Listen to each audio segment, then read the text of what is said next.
So there's a line of research that's been developing, I guess, over the last 6 or 7 years that I think is very relevant to this. And because I've been thinking more and more thoroughly that the culture war is actually not a political battle at all, that the political battle is a facade for the actual battle.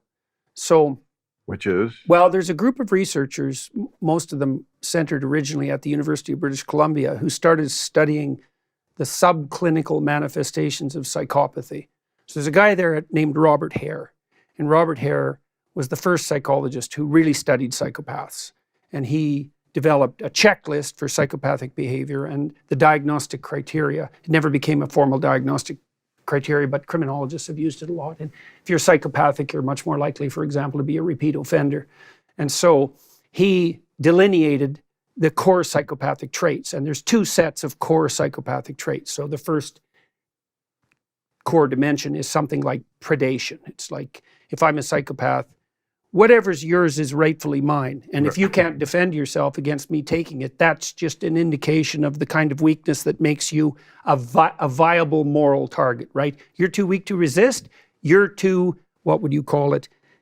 You're too contemptible to even bother with. So not only can I take your stuff, but morally I'm obligated to. The second dimension is parasitism. And so that's a more subtle form of predation.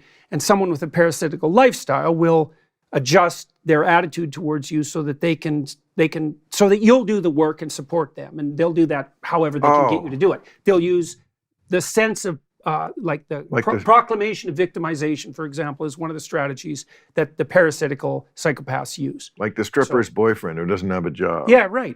Right. Or pimps. We come from different schools of thought. Yeah. Okay, let me ask a dumb layman question before we finish this. Yeah. I would love to know, and I'm sure I was told, the difference between sociopath and psychopath. It's not really a relevant distinction. Really? Yeah. It's not really a relevant distinction. Okay. So predation and parasite. Right. So a psychopath is a predatory parasite. Robert Hare's students, a variety of them, started to study psychopathy in its more normal forms, right? Because you can imagine you're so psychopathic that you end up like fully criminal and then you're in prison. But not everybody who has psychopathic proclivities is going to be foolish enough to be criminal enough to be caught, let's say, right? So there's other things that make you get caught if you're a criminal. So they started to study subclinical psychopathy and built a personality inventory to measure subclinical psychopathic traits. And so the traits are psychopathic, so predatory parasite, Machiavellian. So like a Machiavellian individual in preparing for an interview like this would be thinking, okay, well, now I'm going to go on Bill's show. What can I get out of it?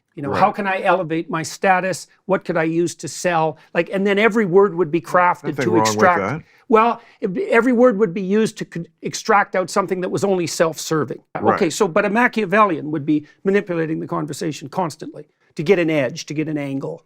And so they don't use a Machiavellian doesn't use their words to represent what they believe to be true. They use their words to obtain whatever they're angling for from the person they're talking to. And so that happens on the sexual front, for example, very often.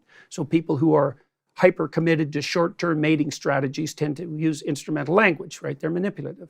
So psychopathic, Machiavellian, narcissistic.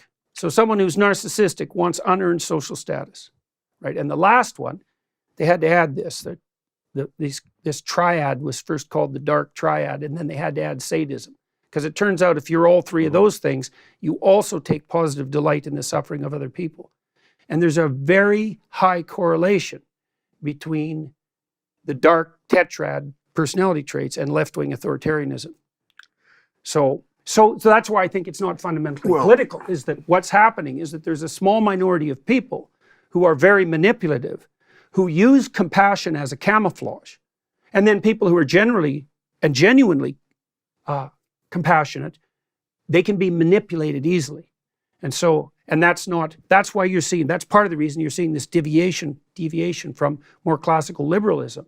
There's no better camouflage for someone who's truly dark than compassion. Right. Right. Wow, that is some interesting shit. Yeah, it's brutal, and the data is accumulated. Well, it's worse than that too. Eh? It's actually really quite frightens me, because 3% of the population has these traits basically, and that's stable cross-culturally. And what seems to happen is if it falls to 1%, everybody forgets that people like that exist, and so then when they pop up, they can be successful.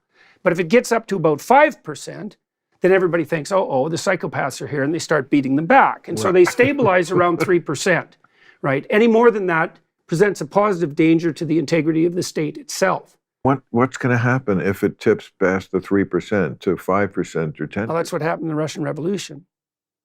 Like, what happens if those people get the upper hand? They like to dance in the ruins, man. Right. You bet. And they're out for mayhem. Right. And they're drunk on the elixir of revolution. Well, they're not going to be successful pursuing their manipulations in a society that's actually predicated on work. So they want to flip things upside down because they can rape the runes. That's a good way of thinking about it. Yeah. It's very bad. And I really am concerned that